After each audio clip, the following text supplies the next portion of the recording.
Ennio Morricone wrote the soundtrack music for The Good, the Bad, and the Ugly, along with a number of other spaghetti westerns. This one was The Ecstasy of Gold. The three main characters are after a gold treasure.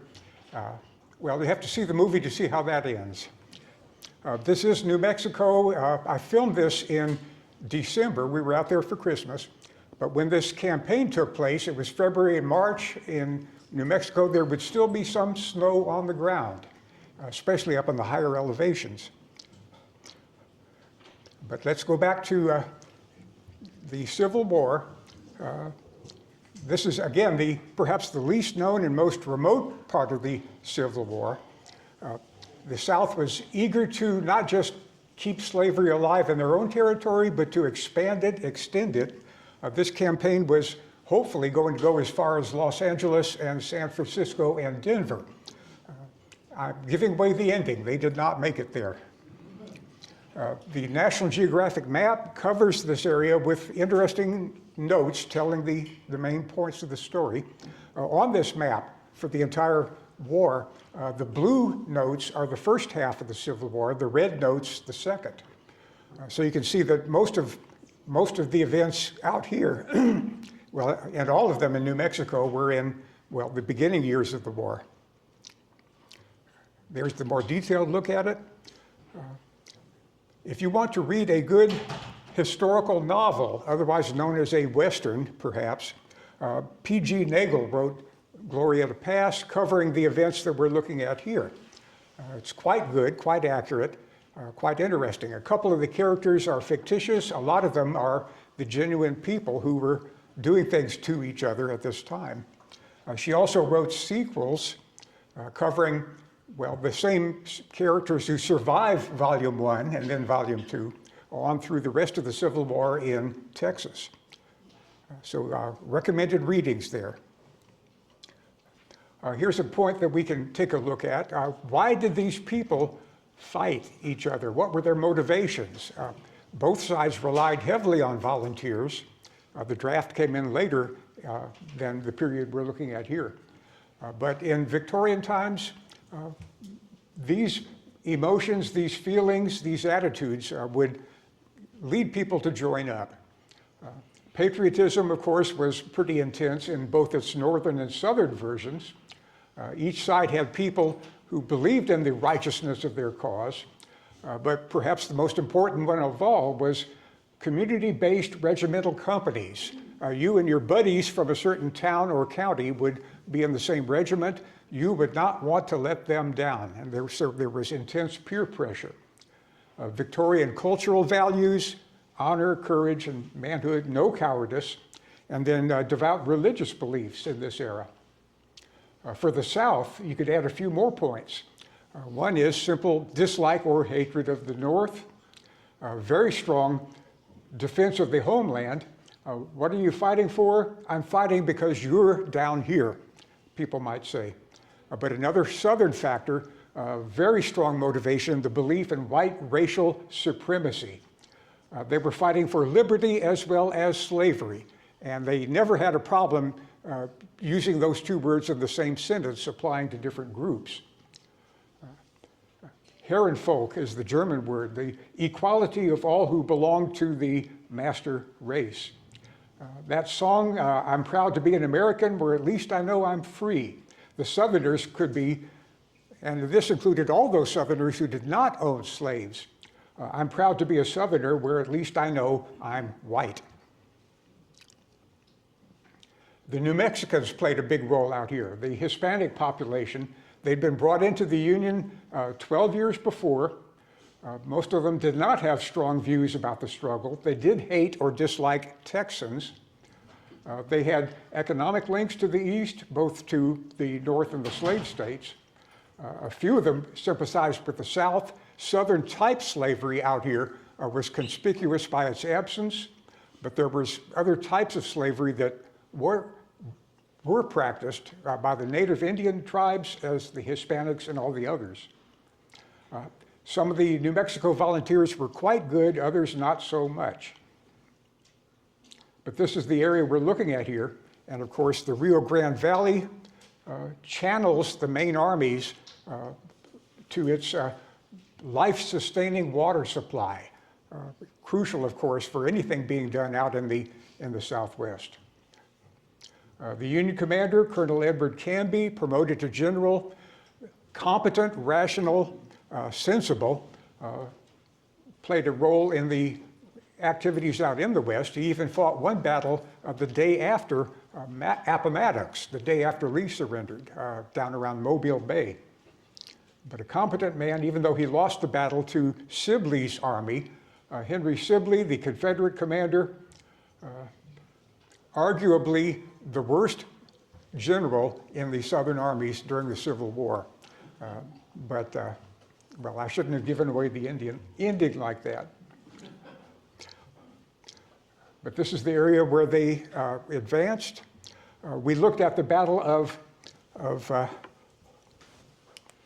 Valverde last time. The Southerners came up the Rio Grande, won that battle, which basically meant, well, first of all, they could not capture all the supplies in the Union Fort Craig. Canby was still there, but they won basically the chance to keep the campaign going up to Albuquerque, Santa Fe, gathering just enough supplies to keep themselves fed from the local people, and then leading up to what we have to look at now.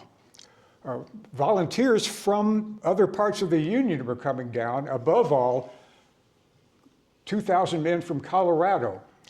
This was a recently settled state, mining, gold and silver mining, important.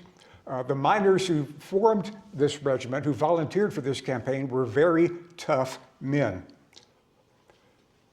They were probably more determined and rugged than the average volunteers back east. They had come out for the gold rush. None of them was going to be the first one to show weakness. Their commander, John Slow, belligerent, energetic, not popular. The troops didn't like him much, but they followed his orders. A few photographs of him have survived.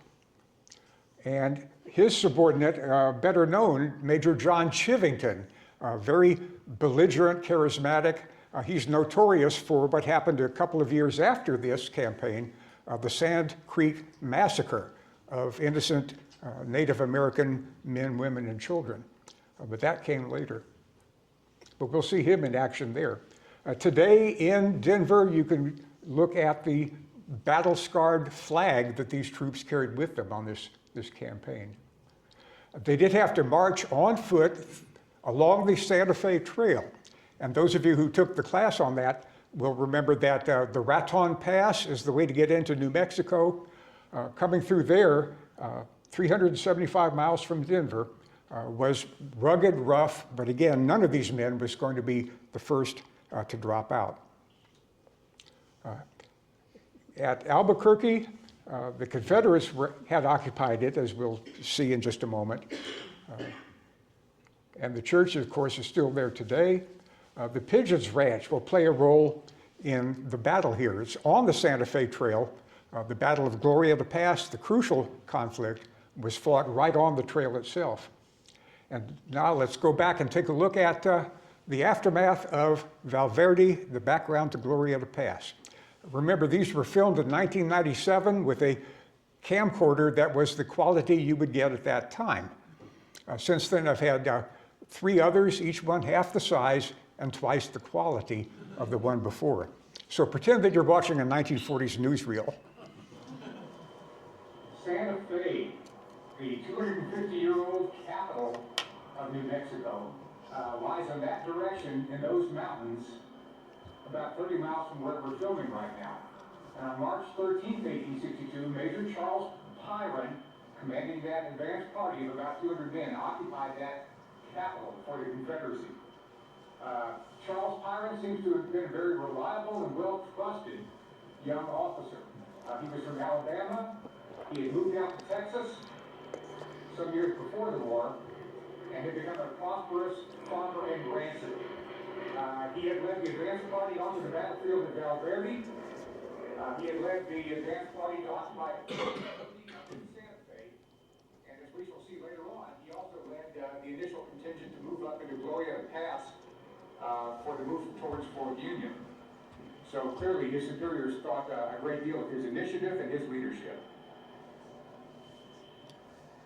Sibley and the main army arrived at Santa Fe shortly afterwards, rested and recuperated, scoured the surrounding villages for what food they could find for themselves and fodder for their horses.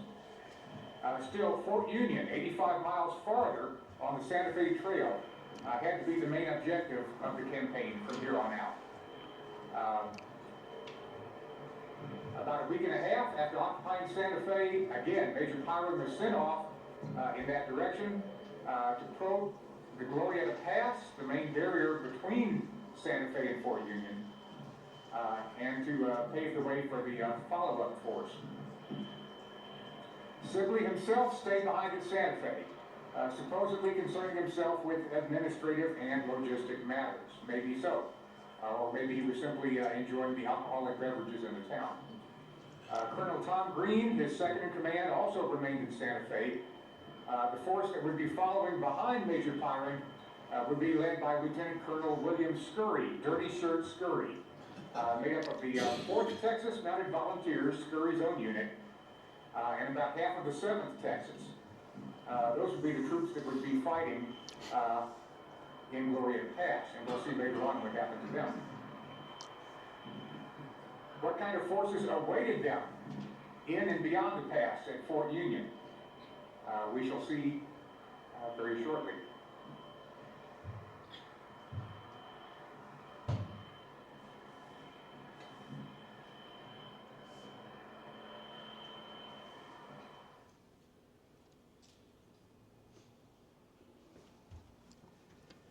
We're now on the Santa Fe Trail, about 20 miles east of Santa Fe City itself, and about 65 miles from Fort Union, which is off to the northeast behind us. These are the Sangre de Cristo Mountains, and we're at Kozlowski's Ranch, one of the watering holes and overnight spots on the trail. This is at the eastern end of Glorieta Pass. And you can see here that the pass itself is rather wide at this end. It narrows a bit as you get back into it, and 7 miles away, at the western end of the pass, at Apache Canyon, the pass is at its narrowest. Today, Interstate 25 and the railroad with Amtrak passes through the pass. And this is the second highest point on the Santa Fe Trail, second only to the Raton Pass up at the Colorado border. But anyway, here at Kozlowski's Ranch, you had the location where the Union forces, which were to fight in Glorieta Pass, had their base camp. Again, they had come down from Fort Union itself, off in that direction, and they were soon to have some very interesting experiences back there inside the pass.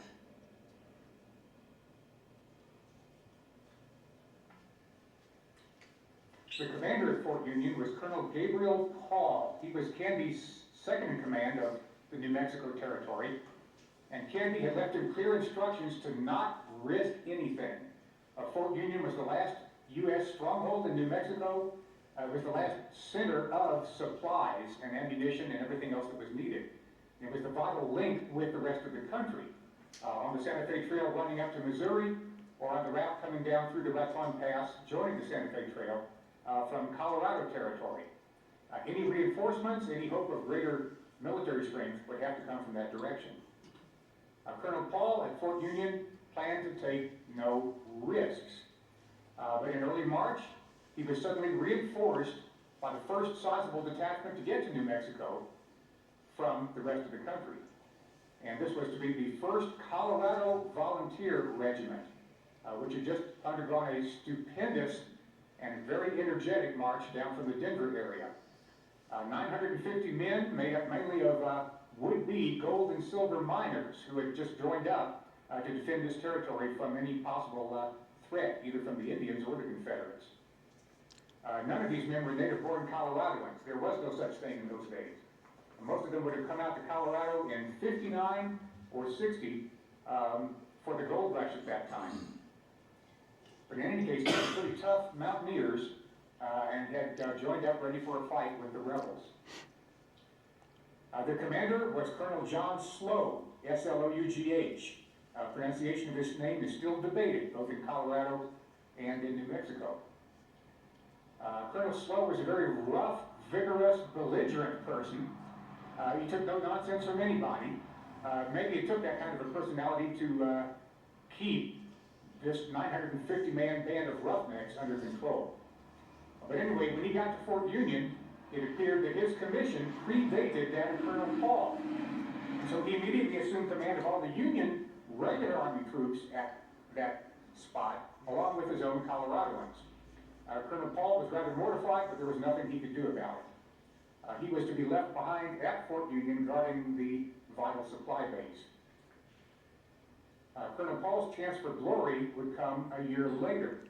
After this campaign was over, he was transferred east to the Army of the Potomac, operating in Virginia.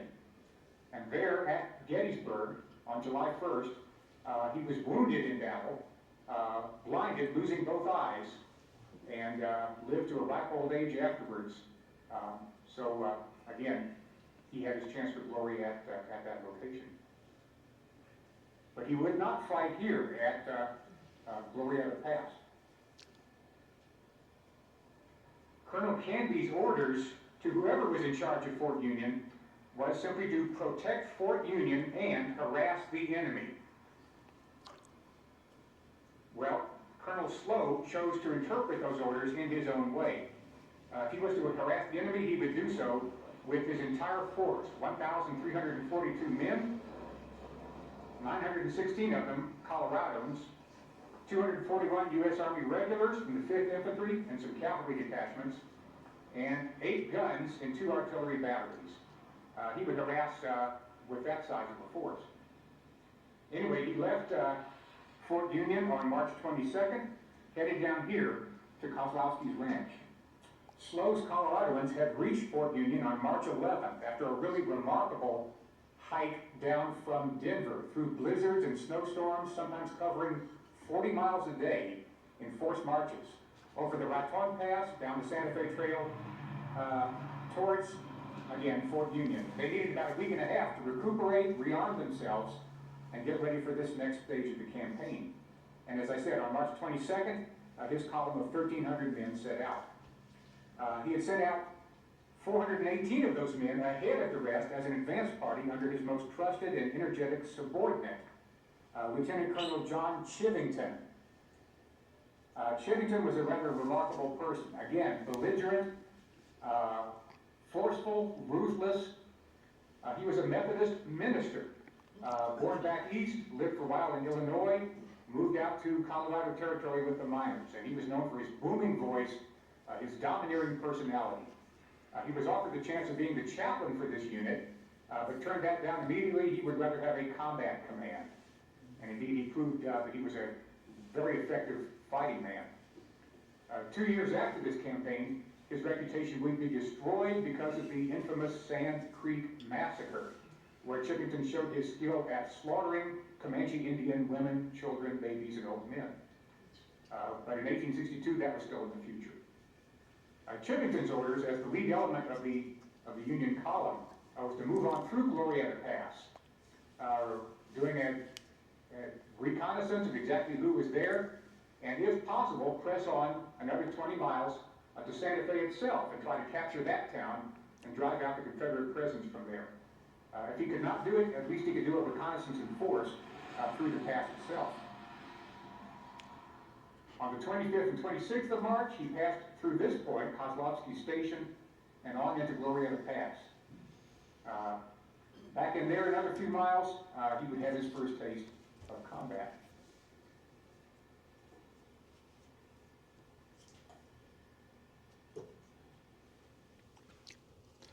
Any questions about that? Let's go on and see what happened in this initial skirmish in the pass.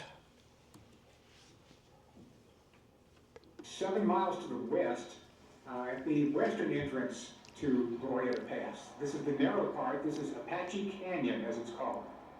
That name applies to the first couple of miles going into the pass. And it was from this end that Major Byron, with close to 300 men of the 2nd Texas and a few companies of the 5th Texas, proceeded into the pass on the 26th of March. Again, reconnoitering out towards Fort Union, trying to find out what was out there. On that same day, from the other direction, Major Chivington, with over 400 men, was coming in from the opposite direction. Those two would clash head-on when they got there. There being the midpoint of the pass, about 2.5 miles from this position.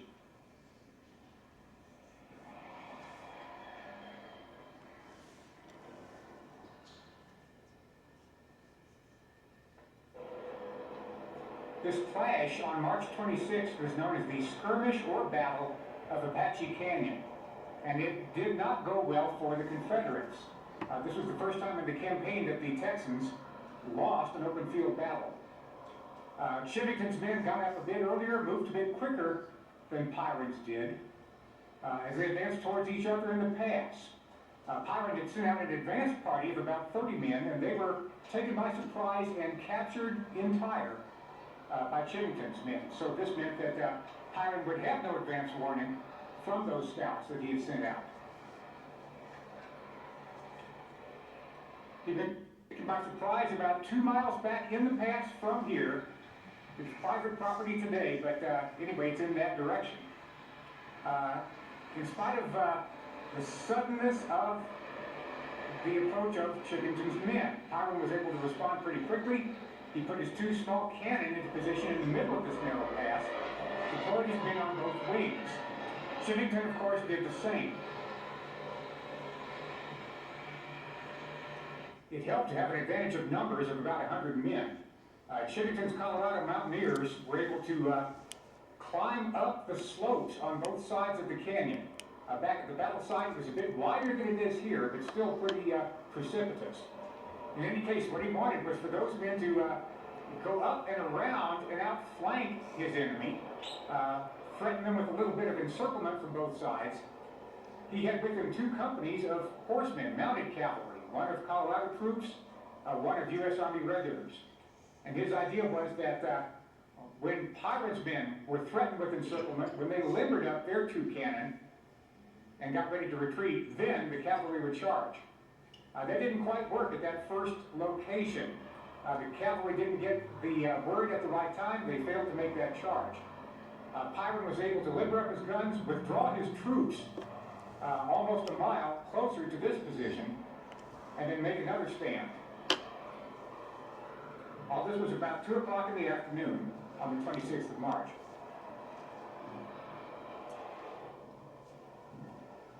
Later that afternoon, at Byron's 2nd position, Chivington tried the same tactics with even greater success. Captain Downing's company of Colorado mountaineers ascended the slopes to Chivington's right. A couple of companies of regulars under Captains Winku and Anthony did the same thing on the left. This time the horsemen got the word, and surprisingly, on this occasion, a cavalry charge actually worked. The rocky terrain, perhaps, meant that the artillery wasn't much help in stopping this rather sudden and surprising advance of the cavalry. There had been a bridge over an arroyo, a gully, about halfway between the 2 positions, and the Confederates had pulled up the wooden planks of that bridge. But the Colorados of Captain Sam Cook, charging forward at the gallop, were able to leap that arroyo. Of the 103 horsemen, only 1 failed to make the jump. The rest were across the gully among the retreating Confederates. Their guns had just been limbered up, and so were in no position to fire, their artillery, that is. And again, it was a rather nice example of a double envelopment, encircling both flanks of the enemy, and of combined arms tactics, of the effective combination of artillery, infantry, and cavalry in a single neat little battle. Byron's men were routed, retreated all the way back to this point that we're looking at right now, the entrance to the pass. He had lost about 1/4 of his entire strength, most of them captured. On the Confederate side, 4 men had been killed, 6 wounded, about 70 taken prisoner. On the Union side, 5 killed, 14 wounded, 3 missing. A skirmish, a small action, the opening round to what would be a bigger battle in the very near future. Amtrak's Southwest Chief runs through the Glorieta Pass, right alongside the old Santa Fe Trail, and it runs right through the battlefields of March 26th and 28th. That bridge right there is the one that the planks were pulled out by the Confederates, and all but one of the Colorado cavalry successfully leaped that arroyo. Pretty impressive achievement. That was in the Apache Canyon skirmish on March 26th. It's nice of Amtrak to slow down. It was right through this area.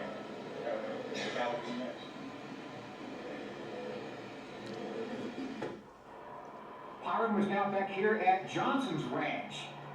The rest stop here at the west end of the pass, just as Kozlowski's ranch was at the east end, and the famous Pigeon Ranch halfway in between. We'll see more of it shortly. Anyway, at the end of the day on the 26th, Byron sent a courier 15 miles away to Galisteo, where Dirty Shirt Scurry and his 1,000 men were proceeding up to his support. Scurry got the word late that evening, did a forced march, arrived here early on the morning of the 27th, and drew up a battle line with his entire force right here. That snow-covered ridge or knoll or small hill that you see right there on the other side of I-25 was where Scurry put his artillery to help dominate this entrance to the pass. But no battle happened on the 27th. After the action the day before, both sides had retreated back to their supply source and to their reinforcements. Scurry had come up here. Slow and the rest of the Union troops over at Kozlowski's ranch had rejoined Chivington's men, who had fallen back to that location for water and supplies and to report in. Chivington had definitely done his reconnaissance in force. He, of course, could not make it all the way to Santa Fe against enemy opposition, but now he had an idea that there were some bad guys out there. On the 27th, no battle happened. Dirty Shirt Scurry here was ready for one. By the end of the day, he was rather impatient, eager for a fight, wondering where the Yankees were over there on the other side of the pass. And at dawn on the 28th, he took his entire force into the pass, looking for the enemy, looking for a major fight, looking for the decisive battle that would open the way to Fort Union and to the Colorado gold fields. Slow and his men were coming into the pass from the other direction. And what would happen on March 28th would determine the outcome of the entire campaign. Both sides left their supply trains to their rear. Slow kept his not far back. The wagons and the mules were just about a quarter of a mile or half a mile behind his advancing force. Scurry left his right here. The wagons were parked over there beyond today's interstate. The mules were back here along this side canyon to the left, secure in the rear of the force advancing all the way up there through the pass.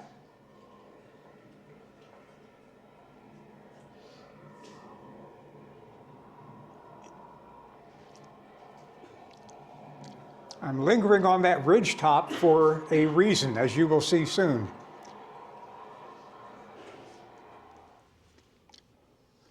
But that's the initial skirmish. Again, any questions here? This is an example of how you could still use cavalry effectively under just the right circumstances. Jumping over that arroyo, interesting feat. And that strategic bridge, well, again, Amtrak gives you a good look at it.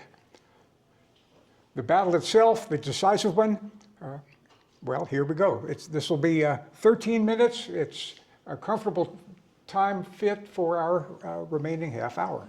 But let's see how the actual battle went, the full battle.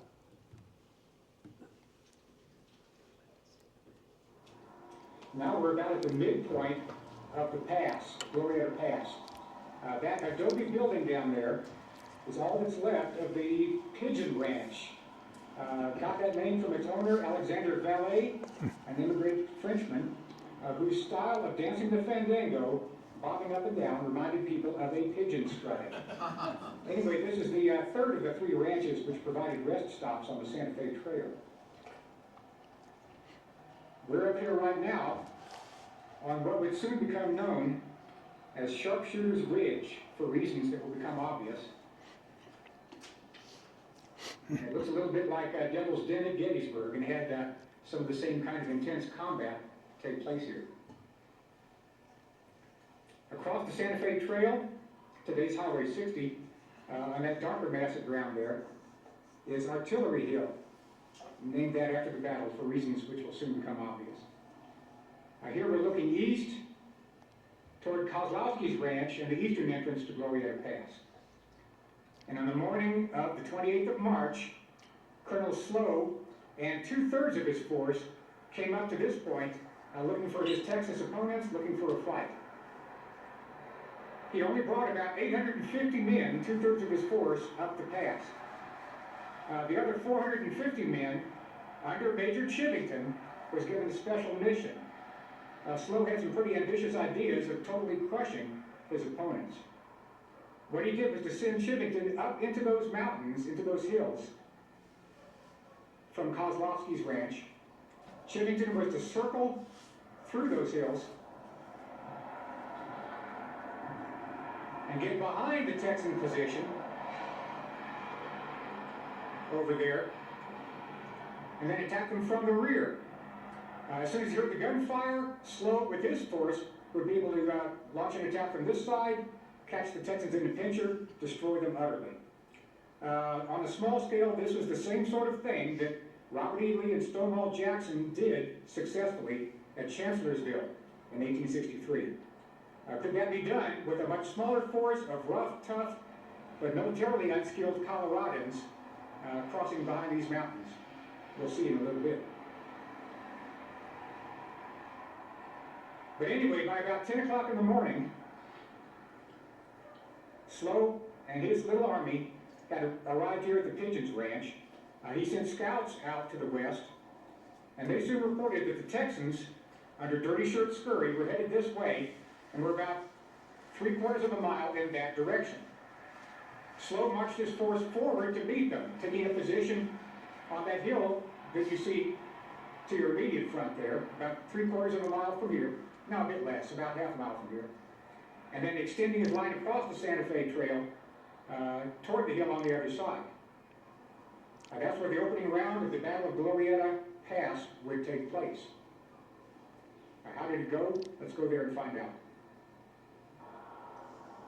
We're standing in the middle of Slough's defensive line right now across the Santa Fe Trail, and we're looking west toward the Texan position. They would have been coming directly at us. The artillery would have been set up right here, banging away at the Texan guns way down there. In this hill over here, to our left, Captain Downing and the Colorado troops tried to launch an attack against the Texan right wing, but that was halted and thrown back by Major Ragway and his troops. He was in charge of defending this particular flank. So this one attempt at a counterattack did not get off the ground this morning. Over on the Union right, some Colorados, Company I of the 1st Colorado, German troops under Lieutenant Kerber, made an attempt to pull off, once again, that outflanking attempt, getting over there to the mountainside, considerably farther away than it had been 2 days before in the Battle of Apache Canyon. Kerber's troops did not make it. Down there, just beyond this road, is a gully that angles off toward the position he was hoping to reach. And Dirty Shirt Scurry himself spotted this movement underway, led the Texan troops on his left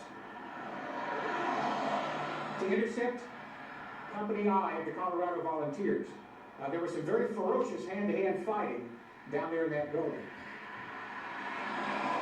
This is where the Texans went their best. After all, they're short-range weapons. They're shotguns, pistols, and bowie knives, and their reputation as hand-to-hand fighters could best be put to use in that kind of thing. Anyway, there was a ferocious battle down in that gully The Coloradans were thrown back and defeated. Scurry crushed the enemy on that flank. Slow decided to withdraw back to the Pigeons Ranch and draw up the second line of defense back there. This was shortly after 11 o'clock in the morning of the 28th.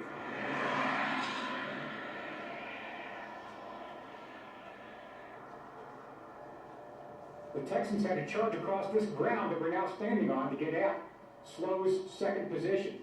And you can see how tough enough that would be to crack. On the Texan left, up there, Sharpshooter's Ridge. Companies I and K of the Colorado Volunteers were holding that, firing down here, downhill and down here at the Texans. Artillery in the middle, Slow himself in charge of the troops there. And on his left, the Texan right, Artillery Hill with another battery mounted up there, which would have to be taken. That's back there through the woods. And again, you can see this is a pretty strong position to try to assault.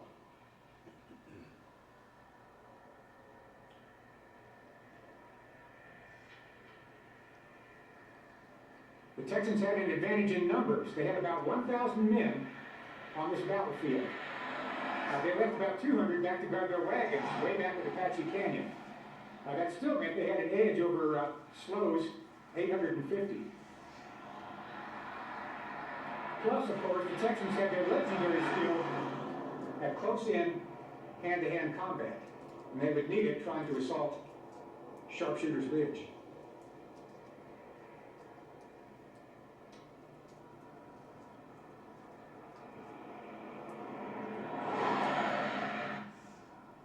Anyone who climbs up this hill, Sharpshooter's Ridge or hill, will agree that it is high and it is steep.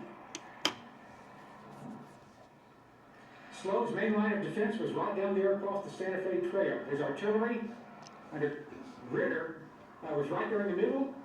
His main supporting infantry was on either side of the trail behind an adobe wall right about down there. Again, companies I and K were up here on this hill. The Texans had to charge from that direction to try to take this position. Dirty Shirt Scurry, the overall commander, was down there in the center of the Confederate lines with his artillery banging away at the Union guns up here at Pigeons Ranch. From down there, the Confederate center, Scurry launched 4 or 5 charges directly down the Santa Fe Trail against the enemy center, not succeeding with any of them, but at least keeping the pressure on that sector of the front. Over there on his right, through those trees, and in the area where today's Interstate 25 is, Scurry put Major John Shropshire in charge of his offensive in that direction. And Shropshire's job was to move through that terrain and to take Artillery Hill on the Union left. He did not succeed. Colonel Sam Tappan of the Colorado Volunteers was defending over there with about 100 men. The artillery after whom the hill was named was Lieutenant Ira Claflin's 4 Whoops, guns. my mistake, it's down here. 12-pound mountain howitzers, the kind of small artillery that was so easy to handle in this kind of terrain. Anyway, his men were well hidden, and when Shropshire's Texans got close, the initial volley did them quite a bit of damage. Shropshire himself was killed. His assault was thrown back.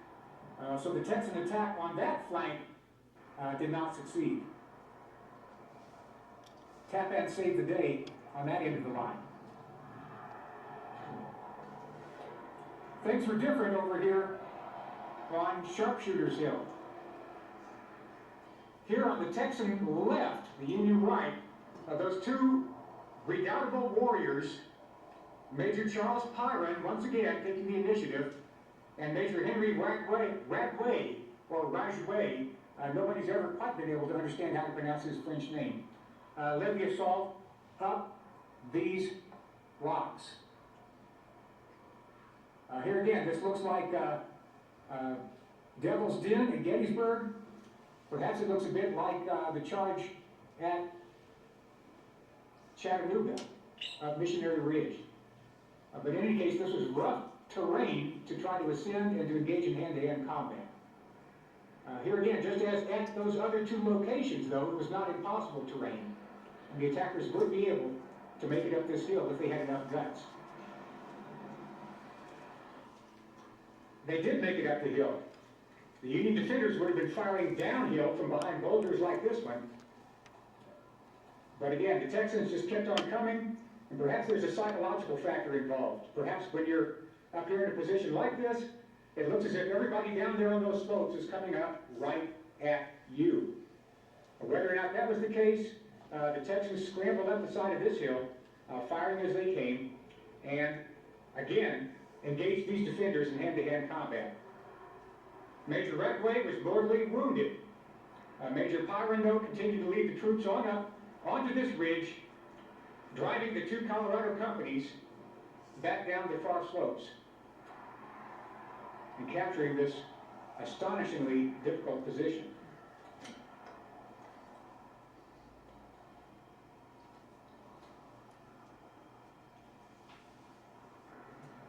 The fall of Sharpshooter's Hill meant that Colonel Slow's second position here had fallen. His guns down there in the center, Ritter's cannon, had to limber up and pull out before these Texans came down and took them. The rest of the line in the center had to fall back. Over there on the far hill, on Artillery Hill, Colonel Sam Tappan and his victorious Coloradans realized that the rest of the Union Army was withdrawing, but they better limber up and pull out also. Claflin's guns had already withdrawn down here toward the center. The defending infantry followed soon afterwards, and the whole Colorado Army, the whole Union Army, fell back from the field of battle. The Texans were too exhausted at this point to pursue. Colonel Slope fell back about a quarter of a mile and took another defensive position. His men were ready for yet another fight if they absolutely had to. That position was back down there to the east on that ridge line, which you can see there in the distance.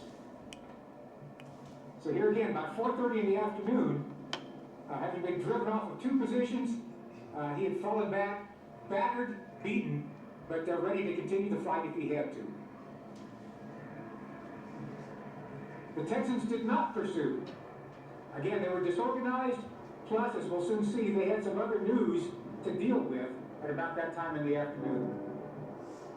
As the sun set, Slow and his men fell on back to Kozlowski's ranch, back there at the eastern entrance to Glorieta Pass. After all, that was the only source of water, and now that they had lost the Pigeons Ranch spring. By 9 and 10 o'clock at night, the exhausted men were back there at Kozlowski's, all of them wondering what had happened to Major Shivington. Where had he gone? What had he managed to do? Why had he not intervened and taken the Texans in the rear?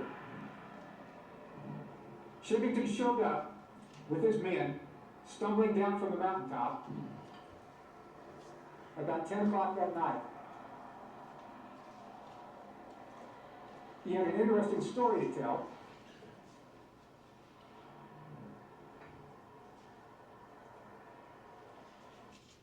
And we'll tell it next. But that main fighting in Glorieta Pass saw the Texans win this battle with their hand-to-hand combat skills. It's possible to win a battle and, well, lose the campaign. But 3 stands made by the Union troops, each one of them being pushed back from it.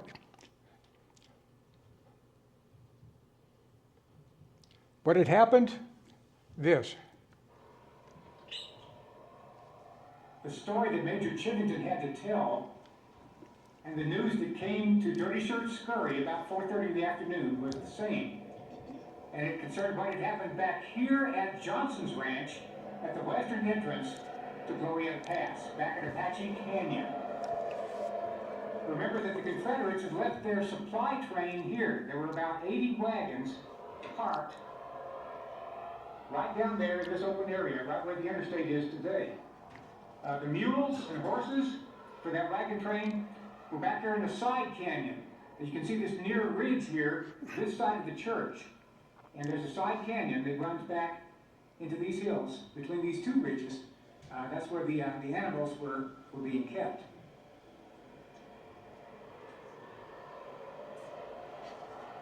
Originally, Scurry had left about 200 men back here to guard these wagons and these animals. But when they heard the sounds of battle coming from up at the pass, the banging of the artillery, the sound of small arms, most of these men, being Texan, chose to go on up and see what was going on and to join in the fight. They left only a small handful of guards back here at the supply train. About 1:30 in the afternoon, these men too were staring anxiously up the valley, wondering what was going on. And if they had paid more attention to local affairs, and if they had looked up on this hillside, they would have seen some heads looking down at them. Chivington and his 450 men had made a long morning march over these mountains. Their guide was Lieutenant Colonel Manuel Chavez of the 2nd New Mexico Volunteer.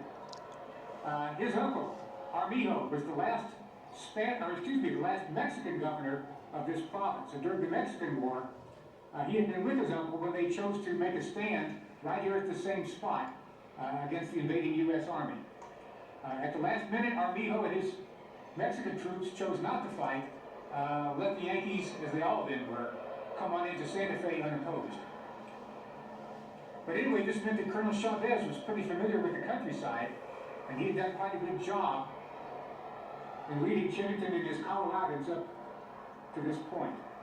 When they looked down at the wagon trains, they could not believe what they saw. They made it about halfway down the hill before the guards down here heard the clattering of stones and rocks being dislodged. A few shots were exchanged. The guards took off running. Obviously, they were heavily outnumbered with about 450 Colorado mountaineers coming down this slope. Chivington himself stayed up on the heights to keep an eye on things and to watch out for any returning troops coming back down the pass. His men down here destroyed everything. Within minutes, flames were leaping up into the sky as all the wagons went up in flame and smoke. All the food, all the clothing, all the spare ammunition, all the forage for the horses, every scrap of supplies that the Texans had been able to accumulate throughout northern New Mexico was destroyed here. After a short while, the Coloradans realized that the mules were up the side canyon. They went in there to take care of them. After the war, Chivington wrote that that 1,100 mules, by his count, were bayoneted on this dramatic occasion. Most people would say that this is physically and perhaps biologically impossible. The mules would have put up quite a ruckus. Anyway, what probably did happen is that some were killed, the rest were stampeded off up into the hills, where the local farmers and ranchers delightedly gathered them in for future use. So at the end of the day, on March 28th, that was the situation. The whole Confederate offensive, Dirty Shirt Scurry's entire force back there in the canyon, had been crippled. Their whole supply train wiped out. They had no choice whatsoever but to go back to Santa Fe. Both in Valverde and here in Glorieta Pass, the Texans had fought heroically and had won tactical victories. They had won splendid battlefield triumphs. In each case, they had pushed back or beaten back their opponents, had seized the battlefield, had held it at the end of the day. In the first case, at Valverde, the victory had allowed their offensive to proceed on up into northern New Mexico and into Glorieta Pass.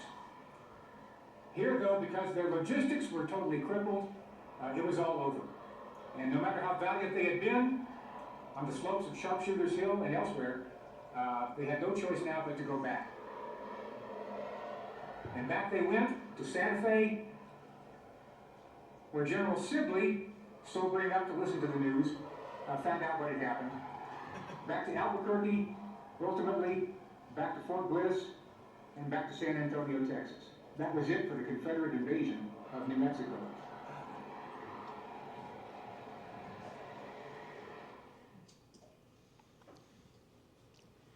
Okay, questions about the Battle of Glorieta Pass? Yeah. When Chivington's over there taking care of the mules and the wagon trains, and then Scurry's Confederates come back down the pass, does Chivington rush back up into the mountains? What happened after destroying the wagon train and doing something to the mules, the Coloradans did have to climb back up that slope and go back the way they came.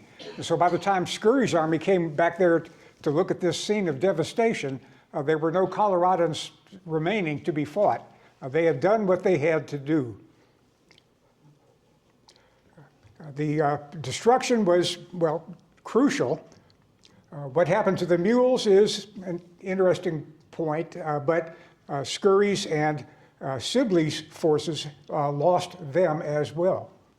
That's the kind of terrain that Chivington would have had to cross. It was 8 miles from Kozlowski's ranch to Johnson's ranch where the supplies were.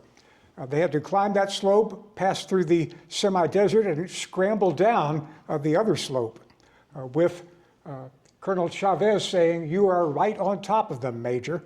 And of course, he was correct. I did email the park rangers there. Have any reenactors or hiking groups tried to repeat the action of Chivington's men? Climbing 650 feet up on the mesa, hiking 9 miles to Apache Canyon, descending 500 feet to Johnson's ranch, and then climbing back up and going back to where they start. His reply was, "Not to my knowledge." When I did this class for OLLI, I said then, this is clearly a challenge for the OLLI hiking group, which does exist. 6 days between classes, 6 days between Tuesdays at 10 talks. We could fly out to Albuquerque, rent cars, go to Glorieta Pass and do this hike. The survivors could then describe the experience. These are the types of vegetation that they would have spotted. Not shown are the thorn bushes, which will require sturdy boots and heavy gloves. The animals look like that. We should all take snake bite kits with us for tourniquets for whichever of our limbs is bitten. And at a minimum, I would suggest 2 canteens of whiskey and 1 canteen of water for the reenactors doing this event. Yeah. Was Chivington awarded any medals for his action? Say again?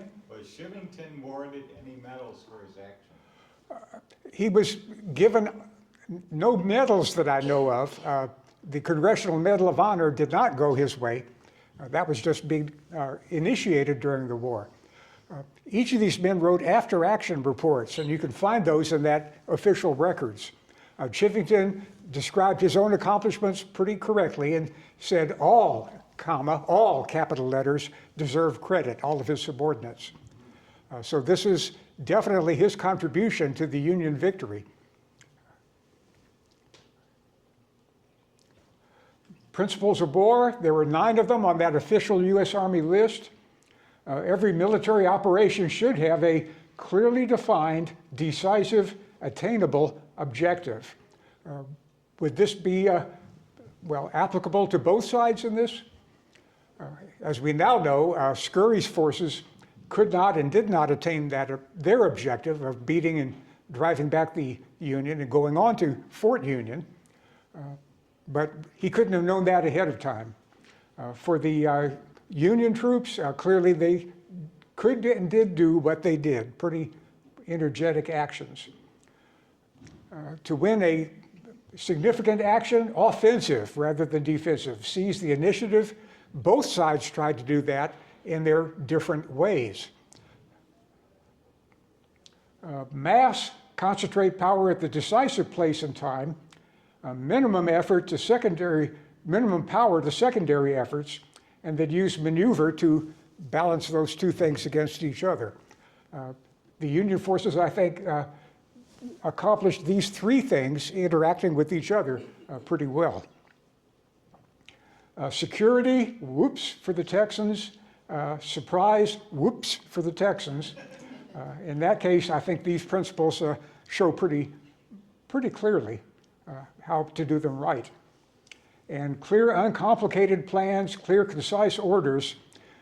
What that would mean depends on the skill level of the troops involved. Brand new troops might not be able to do something that veterans could do. In this case, everything done was within the capabilities of these Texas and Colorado volunteers. And unity of command, Slow did send off this force deliberately, but the two Union commanders cooperated with each other in executing their plans. So unity of effort then. But that was the Battle of Glorieta Pass. And another good map showing Chivington's march. There's an account of all this with the what-ifs of the campaign in the, not the official records, but Battles and Leaders of the Civil War, that 4-volume set prepared in the 1880s of reminiscences and accounts by participants. Canby, again, given credit for his overall sensible planning. He never won a battle himself until later in the Civil War, his battle near Mobile, Alabama. But he did the right thing. The what-ifs, of course, if the Confederates had won, could they have gone on to capture Denver? Could they have proceeded on further? The man who wrote this article puts out a kind of a worst-case scenario for the Union if there had been a Confederate victory at Glorieta Pass. I can send you a copy of this PowerPoint show. You can read all this at your leisure. He had a small army, but, says this author, lots of pro-Confederate volunteers would have rallied to his flag in Colorado and in California. We will never know the answer to that.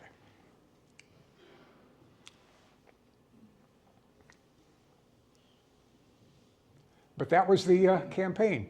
The Confederates retreated, of course, evacuated Santa Fe, headed back down to Albuquerque, Confederate flag flying for one last time for this sketch to be drawn.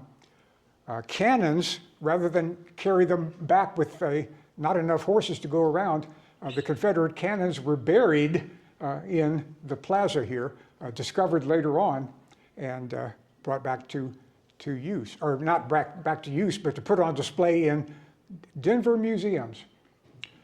Canby's wife, you can read this when I send you the attachment.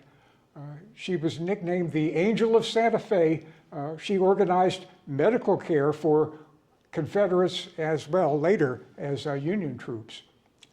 Got a lot of praise from the rebels. Mrs. Canby captured more hearts of Confederate soldiers than the old general ever captured Confederate bodies. But Canby didn't need to win his tactical battle to win the campaign. Those cannons were buried there, dug up later, put on display. You can see them now. The ones in Albuquerque are copies, but they look like that.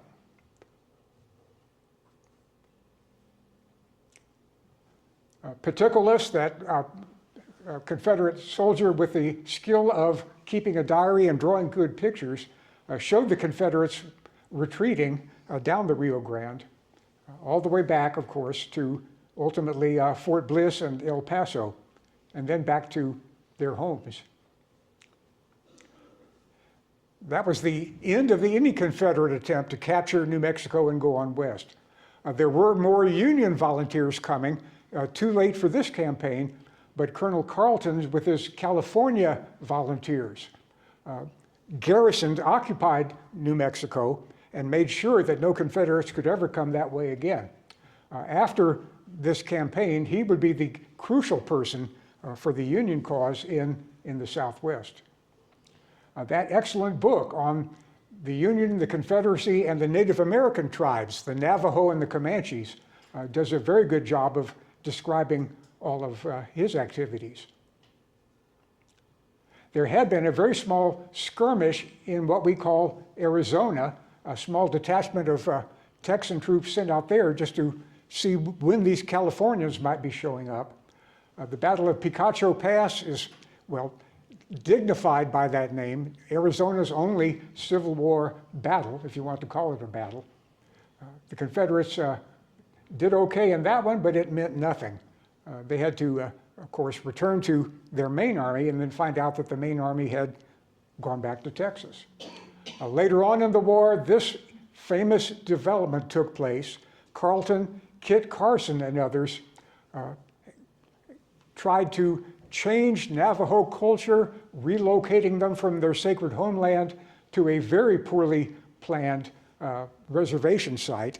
That did not go well. Later on in the war, General Sherman allowed them to return to their homeland. The Navajo culture did change. Instead of being a warrior nation, they became peaceful shepherds and farmers. But that was the Civil War in New Mexico. And again, the rebels never made it that far again. So that's the story of the Civil War in this rather remote part. Any final questions? Yeah.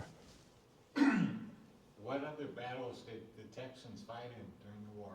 In Texas itself, there was battles fought down near Galveston as Union forces tried to land troops on the coast there. The Red River Campaign in 1864 saw Texan troops having to fight against Union troops coming up from Baton Rouge, and so there were battles up here as well. There were a handful of Texas troops with Robert E. Lee's army, but just as with the California troops, most Texans fought their battles in this particular area. Not where the gigantic battles with 100,000-man armies would take place. But still, for local events, it was, well, significant enough. Nagel's novels, Beyond Glorieta Pass, those other 3 volumes, describe this other portion of the Civil War in Texas, and her main characters surviving the Glorieta Pass battle carry her stories on. So that's it. I'm